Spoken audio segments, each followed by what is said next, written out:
নাস্তিকরা বলে পৃথিবীতে এত দুঃখ কষ্ট কেন? ঈশ্বর কি দয়ালু নয়? আল্লাহ থাকলে পৃথিবীতে এত দুর্যোগ বা মৃত্যু কেন? এটাকে তারা বলে প্রবলেম অফ এবল। সূরা আল বাকারায় আল্লাহ তাআলা আগেই বলে দিয়েছেন যে এই পৃথিবী জান্নাত নয়, বরং কি? অপশনস: ক, আখিরাতের শস্যক্ষেত্র; খ, ইবাদত গার; গ, কারাগার; ঘ, পরীক্ষাগার। এই পৃথিবীতে এত কষ্ট কেন? এটা নাস্তিকদের খুবই মাথা ব্যথার কারণ, এবং তার উপর ভিত্তি করে তারা বলেন সৃষ্টিকর্তা যদি থাকেন, আল্লাহ যদি থাকেন, তাহলে মানুষের এত কষ্ট হবে কেন? সেই প্রশ্নে গিয়ে তারা আটকে যায় এবং আল্লাহ সুবহানাহু ওয়া তাআলার অস্তিত্বকেই তারা অস্বীকার করে, এবং ফলে তারা নাস্তিক হয়ে যায়। এই পৃথিবীর সবচেয়ে নিকৃষ্ট প্রাণী। আপনি কোন অপশনটি নেবেন? কোনটি নেবেন অপশন? আলহামদুলিল্লাহ, আমি আল্লাহ সুবহানাহু ওয়া তাআলা এর উপর ভরসা করে অপশন হিসেবে বেছে নিচ্ছি অপশন ঘ, পরীক্ষাগার। অপশন ঘ, পরীক্ষাগার। কিন্তু দুনিয়ায় তো আখিরাতের কাজ করা লাগবে। জি, দুনিয়াতে তো আল্লাহ আমাদেরকে তার ইবাদতের জন্য পাঠিয়েছেন। সবগুলাই হতে দুনিয়া পারে। সিজনুল মুমিন ওয়া জান্নাতুল কাফির। আপনি কি অপশন চেঞ্জ করবেন? কিন্তু অনেকগুলো হতে পারে, কিন্তু সূরা বাকারায় যেহেতু জি, নির্দিষ্ট আছে, এই জন্য অপশন ঘয়। সূরা বাকারা যেহেতু নির্দিষ্ট আছে এবং you have rightly identified the clue, সূরা বাকারা যেহেতু আছে ওয়ালা নাবলুওয়ান্নাকুম বিশাইইম মিনাল খাউফ, তার মানে এটা একটা পরীক্ষাগার। Right answer. আলহামদুলিল্লাহ। আলহামদুলিল্লাহ। মানুষ এর জন্য আল্লাহ তাআলা জান্নাত তৈরি করেছেন, জাহান্নামও আছে। যদি পরীক্ষাই না হয় তাহলে কে জান্নাতে যাবে, কে জাহান্নামে যাবে? জি, দ্বিতীয়ত আল্লাহর এত নেয়ামত পাওয়ার পরে তারা ঠিকমতো যদি কাজ না করে, একজন খুবই ভালো জীবন যাপন করলো, আরেকজন খুবই অত্যাচারী জীবন যাপন করলো, দুজনে যদি একই অবস্থা হয় তাহলে এটা তো একটা জুলুম। আমিও তো ভালো থাকলাম, কিন্তু আমার পুরস্কারে যে খারাপ তারও পুরস্কার তা। যে আল্লাহ তাআলা তো সবাইকে পরীক্ষা করবেন, তাই না? জি, আল্লাহ তাআলা বলেছেন ওয়ানাবলুকুম বিশ-শাররি ওয়াল খাইরি ফিতনা, আমি তোমাদেরকে ভালো মন্দ দিয়ে পরীক্ষা করব। যাচ্ছি পরবর্তী সেগমেন্টে। এটি হবে সামাজিক ইস্যু নিয়ে প্রশ্ন।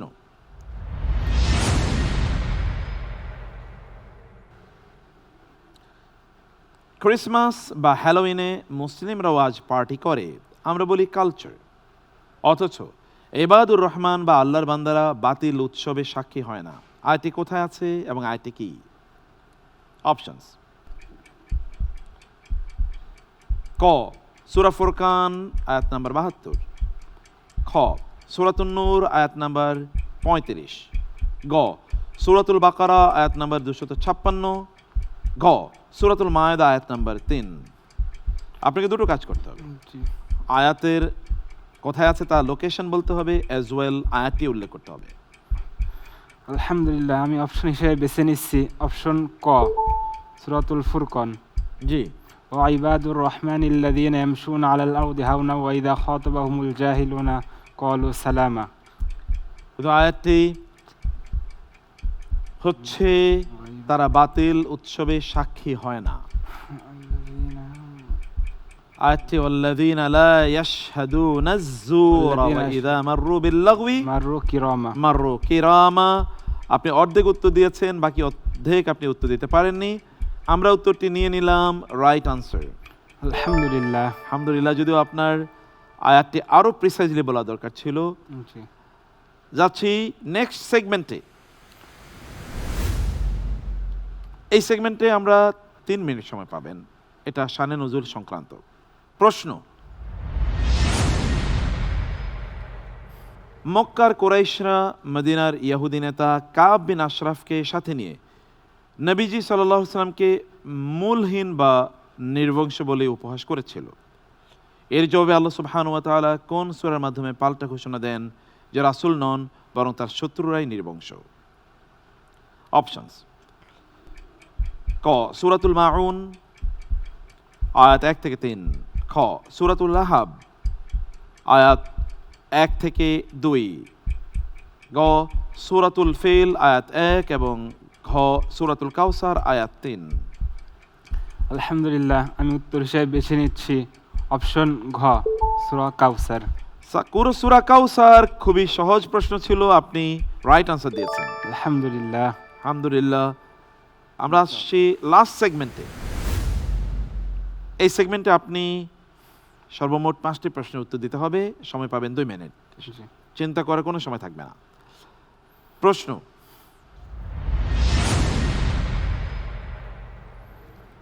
জাহান্নামের আগুনে যখন কাফিরদের মুখমণ্ডল ওলট পালট করা হবে, তখন চরম আক্ষেপে তাদের কণ্ঠে কোন স্বীকারোক্তিটি আসবে? অপশনস: ক, আমরা কেন ঈমান আনলাম না? খ, আমরা তো সত্য জানতাম না। গ, আমাদের আরেকবার সুযোগ দিন। ঘ, হায় যদি আল্লাহ রাসূলের আনুগত্য করতাম।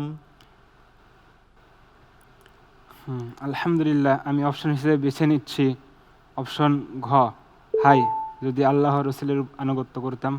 ইয়া লাইতানা আতা'না আল্লাহ ওয়া আতা'না আর-রাসূল। নাম রাইট আনসার। আলহামদুলিল্লাহ। আলহামদুলিল্লাহ। পরবর্তী প্রশ্ন,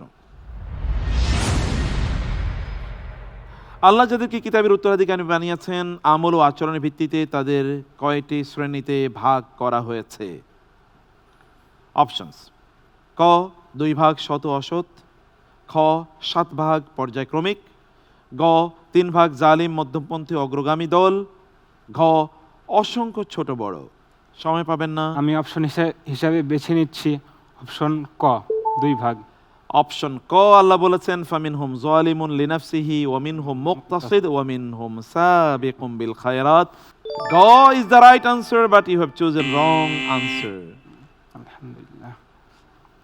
পরবর্তী প্রশ্ন, দাউদ আলাইহিস সালাম যখন আল্লাহর তাসবিহ পাঠ করতেন, তখন সুরের মূর্ছনায় তার সাথে আর কারা শামিল হতো? অপশনস: পাহাড় পর্বত ও পশু পাখি।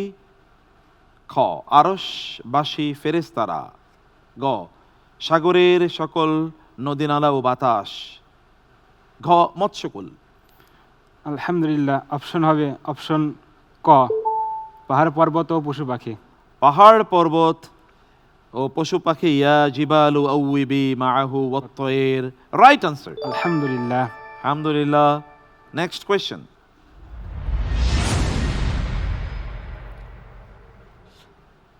ঈসা আলাইহিস সালাম এর একনিষ্ঠ অনুসারী হাওয়ারীদের কোরআনে কোন বিশেষ সম্মানে ভূষিত করা হয়েছে? অপশনস: কেবল তার ব্যক্তিগত বন্ধু। খ, রাজকীয় দূত। গ, কেবল তার ভ্রমণ সঙ্গী। ঘ, আল্লাহর দ্বীনের সাহায্যকারী। আলহামদুলিল্লাহ, উত্তর হবে অপশন ঘ, আল্লাহর দ্বীনের সাহায্যকারী। আনসারুল্লাহ, আল্লাহর দ্বীনের সাহায্যকারী বলা হয়েছে তাদেরকে। Right answer. আলহামদুলিল্লাহ। আলহামদুলিল্লাহ। লাস্ট কোয়েশ্চেন, যখন পূর্ববর্তী জাতিসমূহ আল্লাহর উপদেশ বেমালুম ভুলে গেল, তখন আল্লাহ তাদের তাৎক্ষণিক শাস্তি না দিয়ে কোন মরণ ফাঁদ তৈরি করেছিলেন? ক, সব নেয়ামত কেড়ে নেয়া। খ, শ্রবণ শক্তি কেড়ে নেয়া। গ, অন্ধকার ও ভীতি ছড়িয়ে দেয়া। ঘ, পরম সুখের দুয়ার খুলে দেয়া। আলহামদুলিল্লাহ, পার্থিব সুখের সব দুয়ার খুলে দেওয়া। আপনি বলছেন পার্থিব সুখের সব দুয়ার খুলে দেয়া। ফায়ালাম্মা নাসু মা যুক্কিরু বিহি ফাতাহনা আলাইহিম আবওয়াবা কুল্লি শাই। Right answer. আলহামদুলিল্লাহ। আলহামদুলিল্লাহ, জাযাকাল্লাহ খায়ের।